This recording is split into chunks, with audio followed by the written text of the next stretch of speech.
प्रार्थना की कि नाथ हमारी रक्षा करो, तो भगवान बोले कि भाई ब्राह्मणों के आशीर्वाद से बलि को तीनों लोक मिले हैं और ब्राह्मणों के आशीर्वाद को काटने का मेरा स्वभाव नहीं है।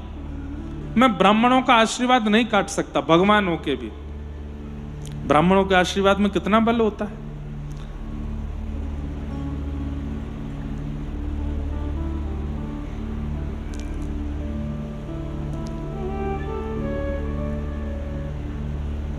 कितना बल होता है।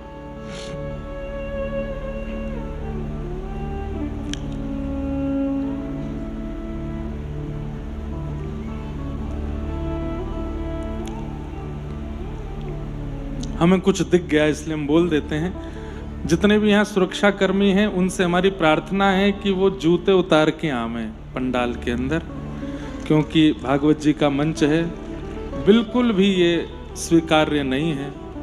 यहाँ ये मंदिर ही है और सब श्रोता जन जो हैं ये भगवत गण हैं, इसलिए हमारी प्रार्थना कोई भी जूता चप्पल पहन के नहीं घूमेगा, सब उतार दीजिए, उसके बाद ही आप लोग पंडाल में आइए। क्या बता रहा था मैं, कहाँ था, मुझे याद दिलाओ, जल्दी जल्दी याद दिलाओ, कहाँ था हैं? ब्राह्मणों का आशीर्वाद। तो भगवान बोले कि ब्राह्मणों का आशीर्वाद में भगवान होकर के भी नष्ट नहीं कर सकता, क्या करें? तो भगवान बोले हम भी ब्राह्मणी बन के आएंगे तभी हम कुछ कर सकते हैं। तो बोले कैसे आए? तब देवताओं की माता अदिति जी ने एक व्रत किया जिसका नाम था पयोव्रत, जिसमें केवल दूध पी करके ही रहा जाता। पयोव्रत का विधान आज भी लिखा है पर बहुत कठिन है। पहले दिन एक गिलास दूध, दूसरे दिन, मतलब जैसे चंद्रमा की आकृति बढ़ती घटती है वैसे उस पयोव्रत के प्रभाव से गर्भ में जो बालक के रूप में आए वो भगवान ही आए, और उन्हीं का जब अवतरण हुआ तो वो कौन कहलाए? वामन भगवान। आज भी यदि कोई माता इस पयोव्रत को करे, लेकिन वो कर नहीं पाएगी, उसको डॉक्टर्स अलाउ भी नहीं करेंगे, क्योंकि इस व्रत को करने के लिए धैर्य बहुत जरूरी है। इस व्रत को करने के लिए मन बुद्धि का एकाग्र होना बहुत जरूरी है। इस व्रत को करने के लिए स्वभाव में निर्मलता और सरलता का होना बहुत जरूरी है। इस व्रत को करने के लिए बहुत नाम जप किया गया हो तो ही ये व्रत संभवतः हो पाएगा, नहीं तो ये व्रत करने पर हो सकता है भीतर बहुत गतिविधियां विचित्र हो जाएं। अदिति जी ने वो व्रत किया और उस व्रत के प्रभाव से भगवान वामन उनके गर्भ से प्रकट हुए। बोलो वामन भगवान की। वामन भगवान जन्म लेते ही थोड़ी अवस्था में आ गए और जनेऊ संस्कार हुआ। तो हमारे यहाँ जनेऊ संस्कार में गुरुदेव के सामने जाकर के सारी दक्षिणा रख दी जाती है। जब बालक का जनेऊ होता है उसको जितनी भी दक्षिणा, दान दक्षिणा मिलती है परिवार से, वो सब अपने गुरुदेव के चरणों में रख देता है। वामन भगवान ने घूम घूम करके दक्षिणा ली। आपके यहाँ भी जनेऊ संस्कार होता है, महाराष्ट्र में तो अभी भी ये सब नियम बचे हुए हैं। जनेऊ संस्कार में क्या होता है? जनेऊ यज्ञोपवीत होने के बाद में वो बालक कमंडल हाथ में लेता है, दंड हाथ में लेता है, लंगोटी पहनता है, खड़ाऊ पहनता है, ब्रह्मचारी। और जितने भी लोग वहां आए होते हैं, मौसी मौसाजी, चाचा चाची, काका काकी, दादा दादी, नाना, सबके आगे जाएगा और वो बालक जाके कमंडल आगे करके कहता है, हे माते भिक्षाम देहि, मुझे भिक्षा दो। और वो लोग सामग्री लाए होते हैं, उसको वस्त्र देते हैं, अन्न देते हैं, ये सब होता है यज्ञोपवीत में। फिर जितनी सामान उसके पास इकट्ठा होता है सबको ले जाके वो गुरुदेव के चरणों में देता है जिन्होंने यज्ञोपवीत कराया। जैसे ही वामन भगवान ने समस्त सामग्री ले जा करके गुरुदेव के चरणों में अर्पित की, गुरुदेव ने कहा ये नहीं चाहिए वामन, तो क्या चाहिए? बोले बलि से तीनों लोक लेकर के आओ, हमको वही भिक्षा में चाहिए। तब भगवान वामन बलि के यहाँ गए। बलि यहाँ गुजरात में एक स्थान पड़ता है भरूच, वहां समुद्र के तट पर, जहां नर्मदा जी समुद्र में मिलती है, वहां यज्ञ कर रहे थे। दूर से वामन भगवान को आते हुए देखा तो बलि महाराज कहने लगे, मुझे तो ऐसा लगता है कि साक्षात मेरे यज्ञ से प्रसन्न होकर सूर्य नारायण आ रहे हैं, साक्षात अग्निदेव आ रहे हैं। जैसे ही द्वार पर आके खड़े हुए, इतने से थे वामन भगवान, छोटे से, ये हाथ में छत्र लेकर के, कमंडल लेकर के, गदमदरा से हाथ पैर, अत्यंत मधुर स्वरूप और चौड़ी चोटी, यज्ञोपवीत गले में पहने, केवल एक लंगोटी पहन के आ गए। बलि दैत्यों का राजा और तीनों लोकों का स्वामी वामन भगवान के सामने जाके खड़ा हो गया, चरणों में प्रणाम करके बोला, आज मेरे धन्य भाग्य, मेरे यज्ञ के प्रताप से एक दिव्य विप्र का मुझे दर्शन हुआ है। मांग लीजिए क्या चाहिए आपको। मैंने बड़े बड़े त्रिपुंडधारी, जटाधारी, मठाधारी देखे, लेकिन इतना छोटा सा वामन, वामन विप्र को भी कहते हैं, ब्राह्मण को भी वामन कहते हैं। बोले मैंने इतना छोटा सा वामन पहली बार देखा, क्या दे दूं आपको, क्या दान करूं आपको, कृपा कर बता दीजिए। आप कहें तो महल बनवा दूं, आप कहें तो मैं आपके लिए सब व्यवस्था वहां कर दूं। याद है बलि वामन का, तो जैसे ही बलि ने कहा मैं महल बनवा दूं, तो वामन भगवान बोले महल में हम अकेले कैसे रहेंगे, साथ में रहने वाला कोई तो चाहिए। तो बलि बोले मैं आपका एक सुंदर ब्राह्मणी कन्या से ब्याह करा दूंगा, दोनों दंपति रहिएगा उसमें। वामन भगवान बोले ब्याह तो हो जाएगा, पर ब्याह के बाद बालक जन्म लेंगे, उन बालकों का भरण पोषण खान पान वो सब। बलि बोला चिंता मत कीजिए, महल खाली नहीं दूंगा मैं, तिजोरियां भर भर के दूंगा, तहखाने भर भर के दूंगा, बालकों का भी लालन पालन। तो वामन भगवान बोले अब बालक जब होंगे तो अच्छे से ही होंगे, 10-15 तो होंगे ही, उन सब की पढ़ाई लिखाई। बलि बोला आपको पता बलि कौन है? हिरण्यकश्यप, ये प्रहलाद जी का परनाती है बलि। तो बलि बोला कि मेरे पर दादा हिरण्यकश्यप, उनका एक विश्वविद्यालय है, हिरण्यकश्यप दानव विश्वविद्यालय, उसमें आपके बालकों की फ्री फीस हो जाएगी, उसमें पढ़वा दूंगा मैं, आप चिंता मत लो। वामन भगवान बोले अच्छा। अब 10-15 बालक होंगे, उनमें से एक आध हो सकता है पधार जाए। बोले भैया कुछ भी हो सकता है। बोले उनके पधारने पे फिर रोना पड़ेगा, रोएगा कौन? बलि बोले जब बालक आपके जाएंगे तो फिर आप ही रोओगे, मैं तो नहीं आऊंगा उसमें रोने के लिए। वामन भगवान पूरी बात करके बोले जिस काम को करने से रोना पड़े हमको नहीं करना, हमको नहीं चाहिए। बलि बोला आप इतनी देर से खड़े होकर के मेरी बातें सुन रहे हो, सब कह रहे हैं, और अंत में आके फिर मना कर देते हैं। अरे कुछ तो ले लीजिए, तीनों लोकों का स्वामी आपके सामने खड़ा है, कुछ तो ले लीजिए मुझसे, मुझे बहुत लज्जा होगी अगर मैं आपको कुछ नहीं दूंगा तो। वामन भगवान बोले वचन दो, जो मांगेंगे सो दोगे। बोले दूंगा। 3 पग जमीन चाहिए, वो भी अपने पैरों से नापूंगा मैं। बलि बहुत जोर से हंसा, हंसते हंसते गिर गया। बोले 3 लोगों के स्वामी के पास आकर के 3 पग जमीन मांग रहे हो, वो भी आपके पैरों से नपी हुई, छोटे छोटे से चरण हैं आपके। वामन बोले देना हो तो दो, नहीं तो हम जा रहे हैं। बलि बोला देता हूं। जैसे ही संकल्प करने के लिए हाथ में जल लिए, दूर खड़े शुक्राचार्य गुरु बोले मुझे कुछ दाल में काला क्यों लग रहा है? ये इतनी देर से बलि कह रहा है मैं ये दे दूं वो, और सामने खड़ा विप्र कह रहा है कि मुझे 3 पग जमीन चाहिए, वो भी अपने पैर से नपी। यजमान दे रहा है और ब्राह्मण नहीं ले रहा है, इसका मतलब उसके ब्राह्मण होने में संशय है, वो ब्राह्मण नहीं है।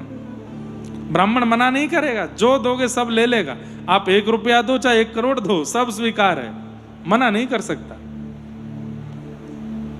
ये मना कर रहे हैं, ये ब्राह्मण है, ये इस पर मुझको संशय हो रहा है। शुक्राचार्य जी ने नेत्र बंद करके ध्यान लगा करके देखा कौन है ये बलि के द्वार पर जो आए हैं। तभी देखा आहा सहस्त्र शीर्षा पुरुखा सहस्त्राक्ष सहस्त्रपात, सहस्त्र मुख वाले, सहस्त्र हाथ वाले, सहस्त्र पैर वाले, साक्षात का वरदान दिया। ये तुरंत विराट होकर के 2 पैर से तीनों लोग नाप लेंगे, तू कंगाल हो जाएगा।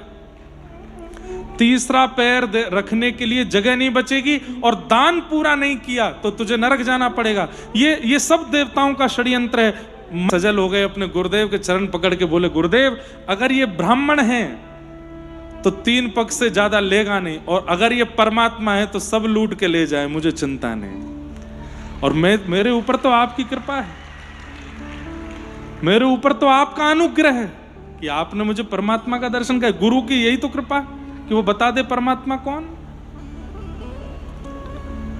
लेकिन शुक्राचार्य जी महाराज फिर भी नहीं माने, कमंडल में जाके बैठ गए कि मैं जल ही नहीं निकलने दूंगा संकल्प का, अपने शिष्य को लुटता हुआ नहीं देख सकता। जैसे कमंडल किया, जल नहीं निकला, तो वामन भगवान ने अपनी आसन में से कुशा निकाल के उसके तंतु में डाली, शुक्राचार्य जी की एक आंख पधार गई।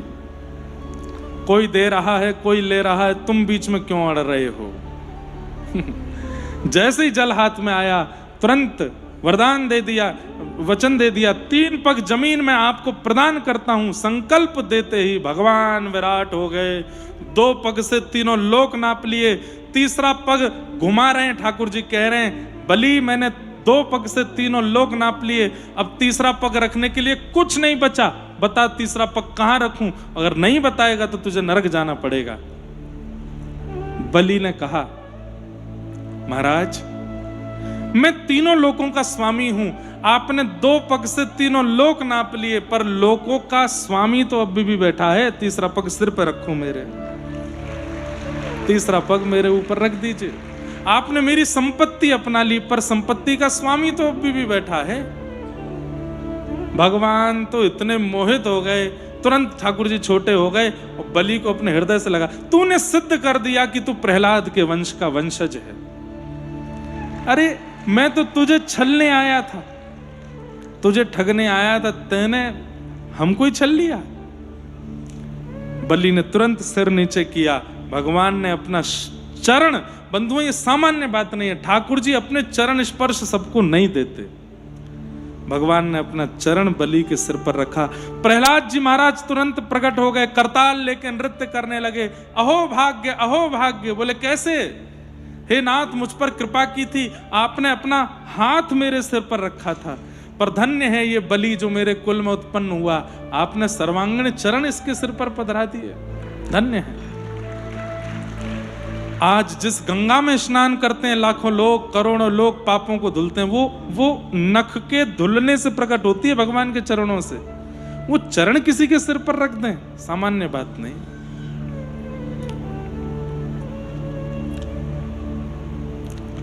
इस प्रकार और भी कथा है आगे, तो मांग लो क्या चाहिए। बलि ने कौशलेंद्रो वतान, बोलो राजा रामचंद्र भगवान की। प्रभु श्री राम की मधुरतम कथा सुनाई गई। तत्पश्चात चंद्रवंश के राजाओं का चरित्र सुनाया और कृष्ण कथा 2 श्लोकों में सुना करके राजा परीक्षित को श्री सुखदेव जी मौन हो गए। परीक्षित ने कहा भगवान, जिन कृष्ण ने मेरे मां के गर्भ में आके मेरी रक्षा की, उनका इतना सूक्ष्म चरित्र नहीं, उनका चरित्र मुझे विस्तार से सुनाओ। और यहां से अब कृष्ण जन्म की कथा सुखदेव जी सुनाते हैं। कथितो वंश विस्तारो भवता सोम सूर्ययो, राज्ञां चोभय वंशानां चरितम परमाद्भुतम। मुझे विस्तार से कृष्ण लीला सुनाइए नाथ, कृपा कीजिए। तब यहां से श्री परीक्षित जी, सुखदेव जी महाराज सुनाना प्रारंभ करते हैं। पृथ्वी पर जब बहुत राक्षसों का भार भर गया, तब पृथ्वी ने भगवान से प्रार्थना की, नाथ आप अवतार लीजिए। तब भगवान ने आकाशवाणी करते हुए बताया, वसुदेव गृहे साक्षात् भगवान पुरुष परः जनिष्यते तत्प्रियार्थम सभवन्तु सुरस्त्रिय। भगवान ने आकाशवाणी करके बताया कि अरे देवताओं, पृथ्वी तुम चिंतित मत हो, मैं वसुदेव जी के घर साक्षात रूप धारण करके व्रजमंडल में जन्म लेने वाला हूं, पृथ्वी के समस्त भार को हल्का करूंगा, बस प्रतीक्षा करो। सूरसेन मंडल के राजा थे सूरसेन, उनके पुत्र थे वसुदेव। वसुदेव जी का विवाह देवक राजा की बेटी देवकी के साथ हुआ। देवक के बड़े भाई का नाम उग्रसेन था, इनके पुत्र का नाम कंस था, जिसके नाते से देवकी जो है वो कंस की चचेरी बहन थी, चाचा की बेटी। जब वसुदेव जी का विवाह देवकी के साथ हुआ तो कंस रथ हाँकता हुआ विदा करने जा रहा था। संपूर्ण मथुरा वासियों में बहुत भय था कंस के प्रति। तब इनके मंत्रियों ने कंस को सुझाव दिया, कुछ ऐसे पब्लिसिटी स्टंट आपको करने पड़ेंगे जिससे मथुरा के लोगों का आपके प्रति स्नेह हो, प्रेम हो। तो क्या करें? बोले बहन को स्वयं विदा करो, कोई सारथी नहीं, आप ही सारथी बनो। ये दृश्य जब पूरा मथुरा देखेगा सबके नेत्र सजल हो जाएंगे। और ये बहनों की विदाई वाला क्षण बड़ा भावुक होता है, उसमें आप चार चांद लगा दोगे यदि स्वयं रथ हाँकोगे तो मथुरा के लोग कहेंगे, अरे देखो हमारे मथुरा नगर का राजा इतना बड़ा राजा होते हुए स्वयं रथ चला रहा है। कंस बोला ये अच्छा है। जैसे ही कंस रथ पर बैठा, मगरमच्छ के आंसू बहा रहा था, रथ चला रहा था, मथुरा के लोग देख देख करके कंस पर वारे वारे जा रहे थे। कितना अच्छा भाई, भाई हो तो कंस जैसा मिले। देवताओं ने आकाश में विचार किया कि कंस कहीं पूजने ना लग जाए भगवान की तरह। क्या पता भगवान का अवतरण हुआ उससे पहले कंस की इतनी पूजा करने लगे कि भगवान को कोई भगवान ही ना माने। कंस की सच्चाई सबके सामने आनी चाहिए। तुरंत आकाशवाणी करते हुए कंस को कहा, ए कंस, तू जिस बहन को विदा करने जा रहा है, इन्हीं का 8वां बालक तुझे मारेगा, तेरा काल होगा। ये बात सुनते ही कंस आंसू आंसू भूल गया।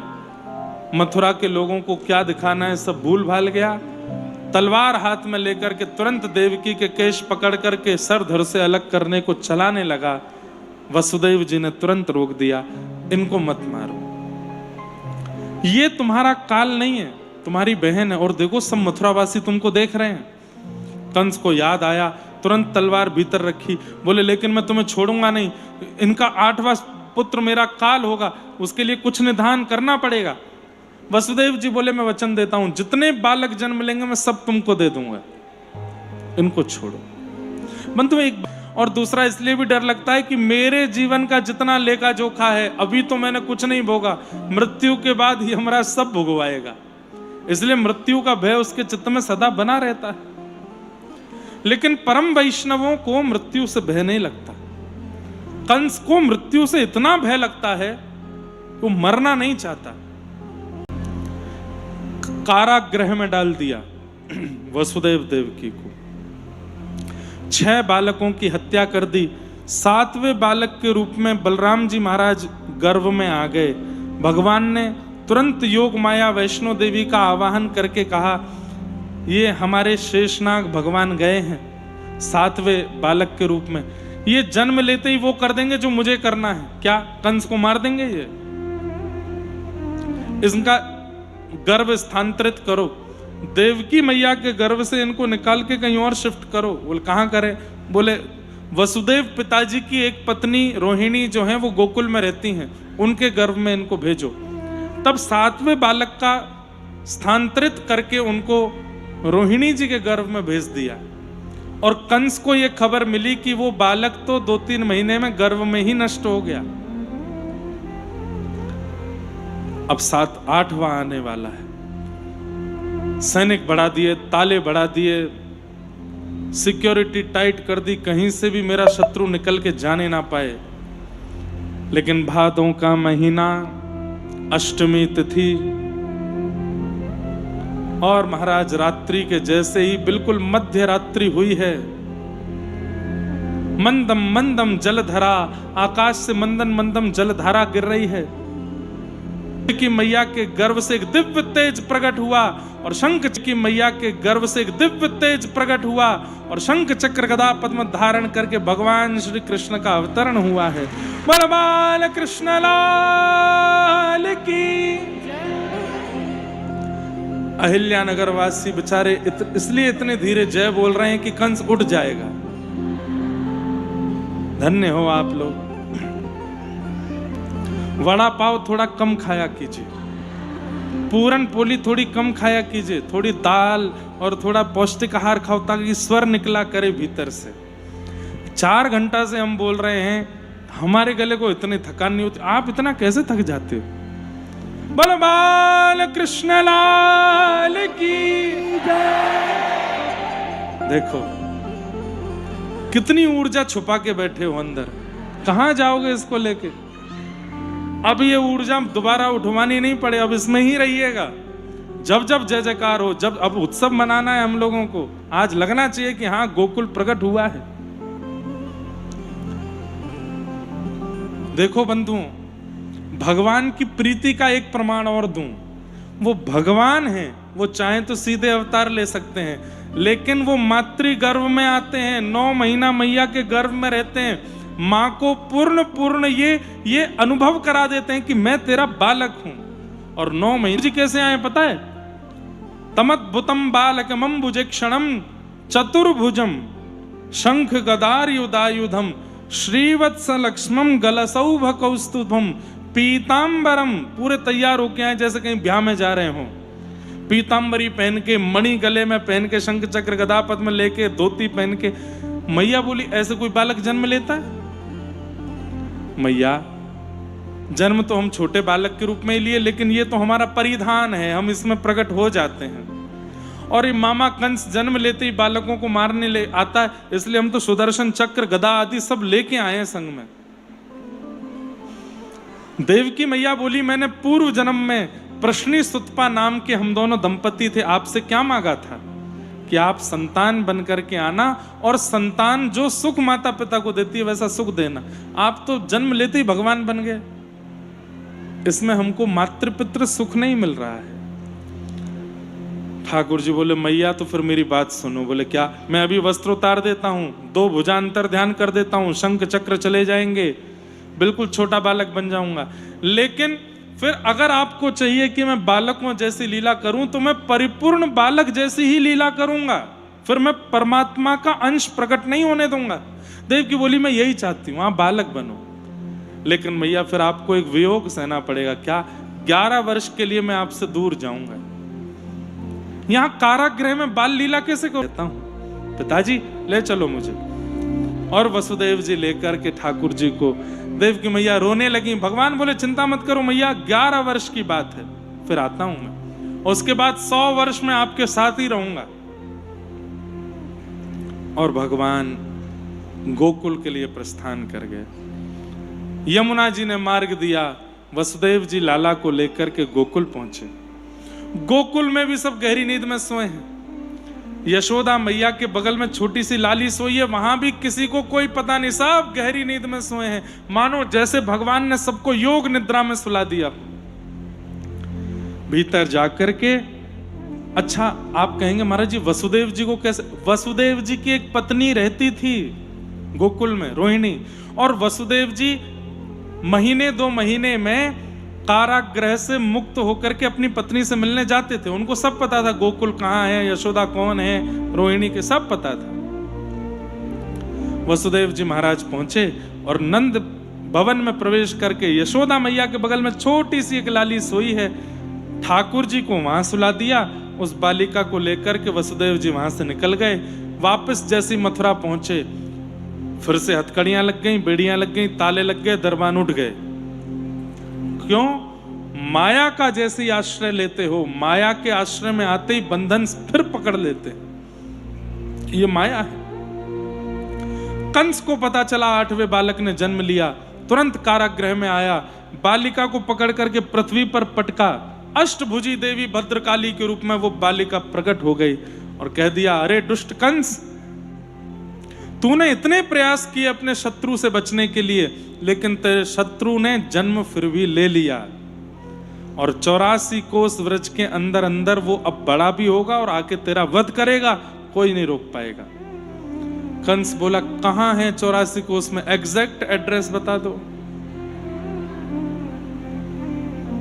योग माया बोली यत्र त्ववा, ये नहीं बताऊंगी कि कहां है, पर इतना पता है कि 84 कोस के अंदर है। अब तू बस प्रतीक्षा कर।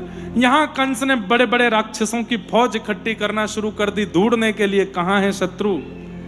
लेकिन गोकुल की तो स्थिति अलग है। गोकुल में अब सब ब्रजवासीन को लगवे लगो कि भैया हमारे नंद बाबा के लाला होए गो। अब सुनिए सब लोग, जितने महाराष्ट्रियन बैठे हैं, जितने हमारे लोग सब बैठे, सब अब ब्रजभाषा में कथा होगी आगे। 3 दिन हम केवल ब्रजभाषा बोलेंगे और आपको नहीं समझ आवे तो आप जानो को लगवे लगी कि अब के लाला होए गो। नंद बाबा तो गौशाला में बैठ करके महाराज जाप करें, अबई तो भयो नाए, अबई तो भयो नाए, अबई तो भयो नाए, जाने कब हो। इतने में ही प्रातः काल को समय भयो। नंद बाबा की 2 बहन है, नंदा और सुनंदा। दोनों ने देखी कि इतनी भोर है गई और अभी तक यशोदा मैया उठी नहीं। जैसे ही नंद भवन में प्रवेश किया तो कहा, देखो गहरी निद्रा में यशोदा मैया सोई हैं, सबरी दासियां सोई हैं और यशोदा मैया के बगल में नेक 100 बालक लेटो है, कुल बुलाए रहो है, नेक नेक हाथ पाम चलाए रहो है। नंदा सुनंदा ने धीमे से जाए करके देखी तो गले गले तक चदरिया ओढ़ रखी है और बीच बीच में थोड़े थोड़े स्वर मुख से निकलने और नेक नेक अपने हाथ पामन को बालक चलाए रहे हो। देख करके नंदा सुनंदा ने पहले तो बलैया लई, अरे मैया कितने सुंदर है, ऐसा लग रहा है जैसे कोई नील सरोवर पर 2 कमल तैर रहे हों। तभी ठाकुर जी ने मुख खोल दिया। दूसरी नंदा बोली, अरे सुनंदा देख देख देख, ऐसा लग रहा है जैसे नील सरोवर में कमल खिल गए हो। कितना सुंदर है ये बालक, गोरो नहीं है, कारो नहीं है, नीलो नीलो है। ठाकुर जी ने जैसे ही नेत्र खोले, नंदा सुनंदा तो महाराज मूर्छित हो गई। ठाकुर जी की रूप झांकी। एक दिन का बालक सुंदर नहीं होता, बुरा नहीं मानना। जो बालक जन्म लेता है ना, जन्म लेते ही उसमें रूप नहीं आता, रूप आता है 1 डेढ़ 2 महीने के बाद। लेकिन ठाकुर जी जन्म लेते ही इतने सुंदर लग रहे हैं, इतने सुंदर लग रहे हैं कि कहा बताएं। नंदा सुनंदा बोली, नेक चदरिया हटाए के देखो तो सही, लाला है कि लाली। 21 बार हरिशरणम को जाप किया और जैसे ही चदरिया हटाई, है गया चिल्लाने लगी। एक दूसरे को मुंह बंद कियो, अभी यहां मत चिल्लाओ। सबसे पहले ये खबर नंद बाबा को देंगी। बेचारे कब से नंद वहां गौशाला में बैठे बैठे जाप कर रहे हैं, अभी तो भयो ना, अभी तो भयो ना। नंदा सुनंदा नंद भवन से बाहर निकली और पूरे वृंदावन की गली में हल्ला करते जा रही हैं, है गया। अटारी पर खड़े है करके, भवन से बाहर निकल के सब ब्रजवासी इकट्ठे है करके पूछ रहे हैं, अरे नंदा, अरे सुनंदा, काई को हल्ला कर रही है, कहा भयो? पूछो, बोलो, कहा भयो? है गया।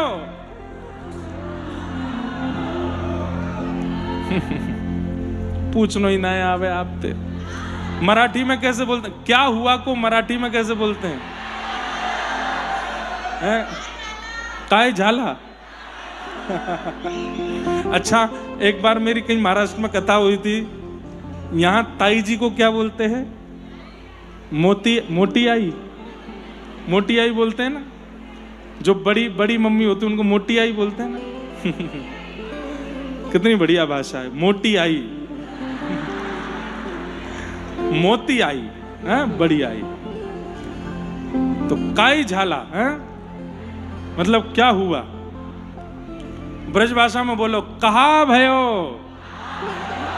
अरे यमुना जी की कृपा सो, ब्रजवासीन के कृपा सो, गैया की कृपा सो, सब देवी देवतान की कृपा सो नंद भवन में लाला भयो है। बधाई हो, बधाई हो, बधाई हो, बधाई हो। जैसे ही नंद बाबा ने सुनी लाला भयो, 80 बरस की अवस्था में लाला भयो, सब ब्रजवासी ऐसे ही, कोई थाली बजा रहा है, कोई कटोरी बजा रहा है, कोई ताली बजा रहा है, कोई झूम झूम के नाच रहा है। महाराज सब ब्रजवासी ने फेंटा कस लियो, सिर पे पाग बांध ली और अपने घर से दूध घी दही ले ले करके एक दूसरे पे उछाल उछाल के कह रहे हैं, बधाई हो।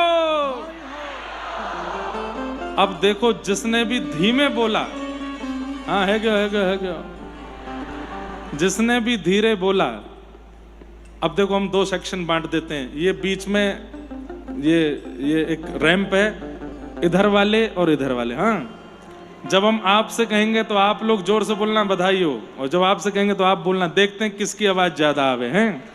यहाँ के सब लोग गए और जाकर के नंद बाबा से कहने लगे बाबा बधाई हो, लगे बाबा बधाई हो।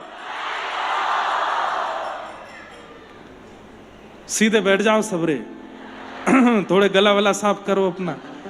और महाराज यहाँ अहिल्या नगर के आधे लोग गए, जाए करके नंद रानी यशोदा से बोले बधाई हो, बधाई हो। देख रहे हो आप लोग भैया, एक बार में निर्णय नहीं होता है ना, एक चांस और दे देते हैं बेचारों को। थोड़े आप लोग भी सीधे बैठो, थोड़ा गला वाला ठीक करो, नेक जोड़ते। ब्रजवासी यूं भूल जाओ कि आप अहिल्या नगर वासी, यूं सोचो हम ब्रजवासी हैं, और दोनों मुट्ठी बांध करके और गए सबरे नंद बाबा के पास जाके बोले बाबा बधाई हो, नंद रानी यशोदा बधाई हो। ताली बजा दो, यही जीत गए हैं। हो ब्रज में है, हो ब्रज में है, हो ब्रज में है रही जय जयकार नंद घर लाला जायो है।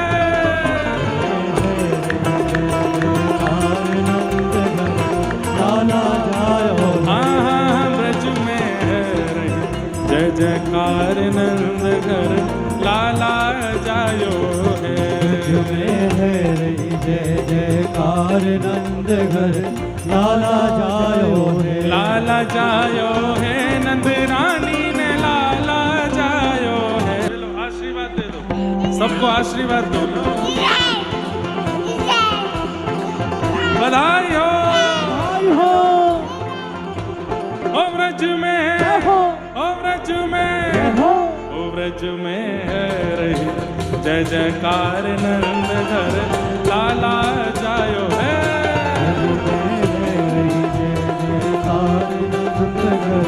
लाला जायो, हाँ ब्रज में है रही जय जयकार नंद घर लाला जायो है।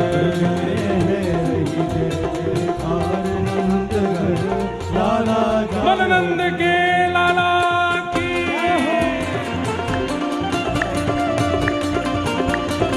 बधाई हो, जय हो।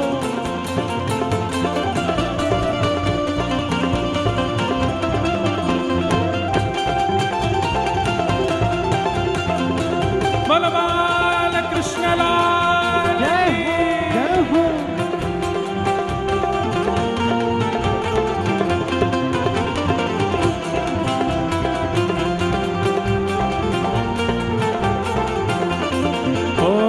ब्रज 84 कोस में भैया, ब्रज 84 कोस में भैया, ब्रज 84 कोस में भैया, ब्रज 84 कोस में भैया।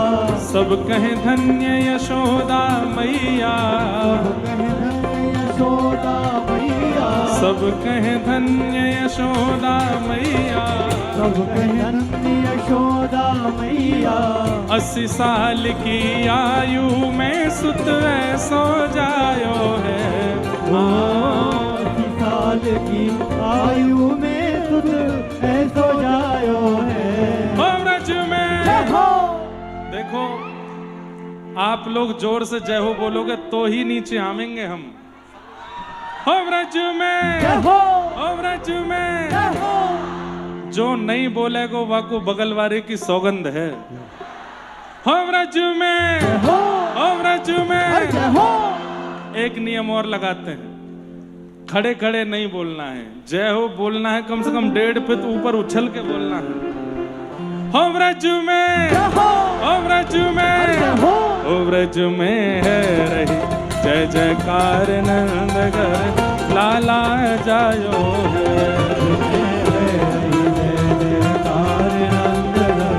लाला जायो, हाँ ब्रज में है रही जय जयकार नंद घर लाला जायो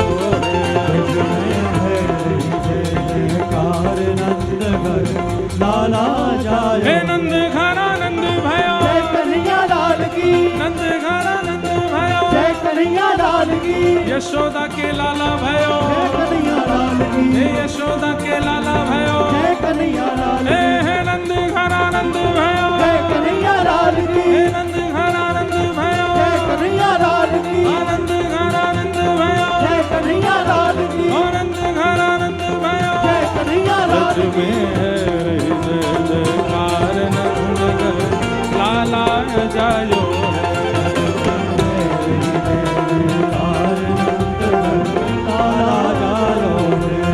ओ ब्रज 84 कोस में भैया, 84 कोस में भैया, ब्रज 84 कोस में भैया, 84 कोस में भैया, सब कहें धन्य यशोदा मैया, सब कहे धन्य यशोदा मैया, सब कहें धन्य यशोदा मैया, सब कहे धन्य यशोदा हे हे मैया, यशोदा ओ मैया, यशोदा मैया, यशोदा ओ मैया, यशोदा मैया, सब कहें धन्य यशोदा मैया, सब कहे धन्य यशोदा मैया, 80 साल की आयु में सुत ऐसो जायो है, हाँ।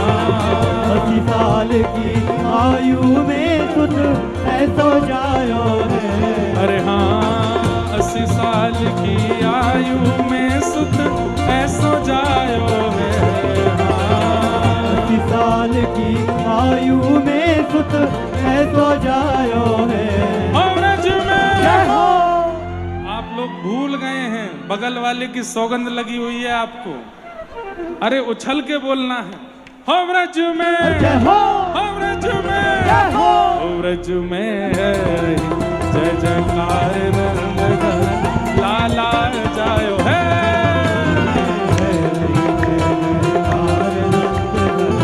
लाला जायो, हाँ ब्रज में जय जयकार नंद घर लाला जायो है। देखो लाला जायो है, अब हम भागवत जी को प्रणाम करके नीचे आ रहे हैं और वहां बधाई भी लुटाएंगे, दधी काना भी करेंगे। एक तो एक दूसरे पर चढ़िएगा नहीं, एक दूसरे के ऊपर आइएगा नहीं, और प्रेम से सब लोग उत्सव छोड़िएगा नहीं, नृत्य करते रहिएगा। बोल नंद के लाला की जय हो, जय हो,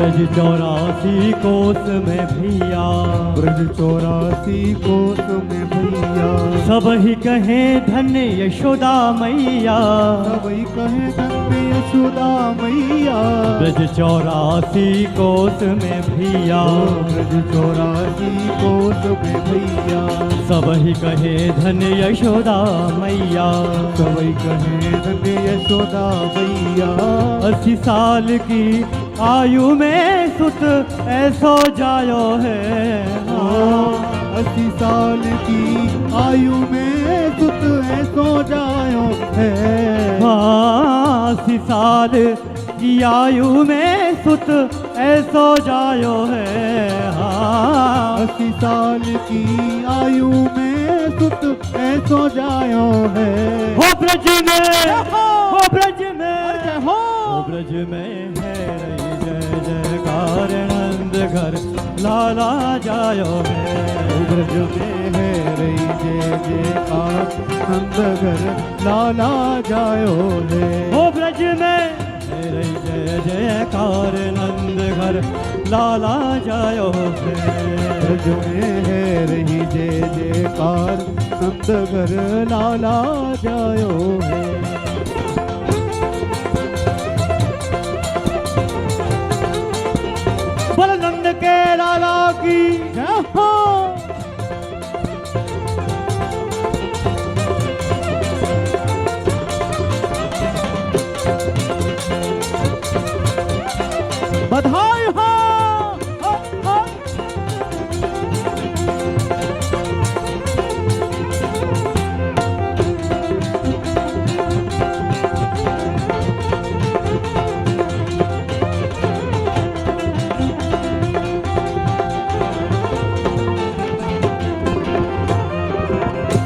ब्रह्मासन का दिख आए, शिव ब्रह्मासन का दिख आए, सिद्ध मुनि सब देव सिधाए, सिद्ध मुनि सब देव सिधाए, ओ देव सिधाए, ओ देव सिधाए, हाँ देव ओ सिधाए। देव सिधाए। धर ग्वालन को रूप सबई मिल मंगल गायो है, धर ग्वालन को रूप सबई मिली मंगल गायो है। ओ ब्रज में, ओ ब्रज में, जय हो, ओ ब्रज में है रही जय जयकार, नंद घर लाला जायो है। रही जय जयकार, नंदगर लाला जायो है। ब्रज में है रही जय जयकार, नंद घर लाला जायो है। ब्रज में है रही जय जयकार, नंदगर लाला जायो है। हाँ लाला जायो है, यशोदा ने लाला जायो है। हाँ लाला जायो है, यशोदा ने लाला जायो है। हाँ लाला जायो है, यशोदा ने लाला जायो है। ओ लाला जायो है, यशोदा ने लाला जायो है। ओ ब्रज में, ओ ब्रज में, जय हो, ओ ब्रज में है रही जय जयकार, नंद घर लाला जायो है। ब्रज में है रही जय जयकार, नंदगर लाला जायो है।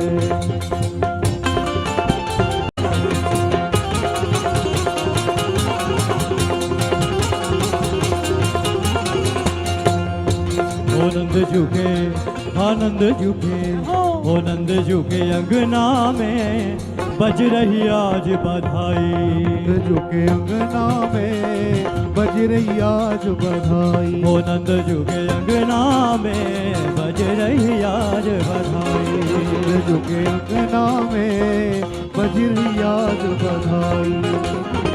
बज रही आज बधाई लोगों, बज रही आज बधाई लोगों, बज रही आज बधाई लोगों, बज रही आज बधाई लोगों। और लाखों बार बधाई बधाई बधाई। नंद झुके, जय हो, ओ नंद झुके, अरे जय हो, और नंद झुके अंगना में बज रही आज बधाई। नंद झुके अंगना में बज रही आज बधाई।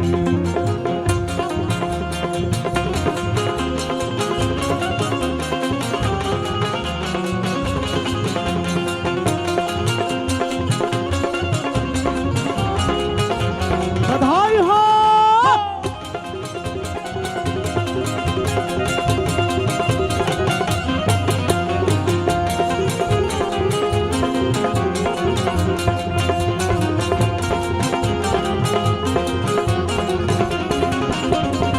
चमत्कार सा हो गया लोगों, हो गई बात निराली।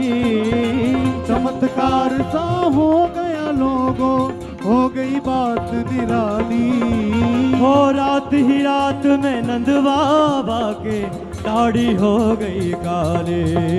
ओ राती रात में नंद बाबा की दाढ़ी हो गई काली। हो नंद झुके, हो, ओ नंद झुके, जय हो, ओ नंद झुके अंगना में बज रही आज बधाई। झुके अंगना में बज रही आज बधाई। हो नंद झुके अंगना में बज रही आज बधाई। झुके अंगना में बज रही आज बधाई।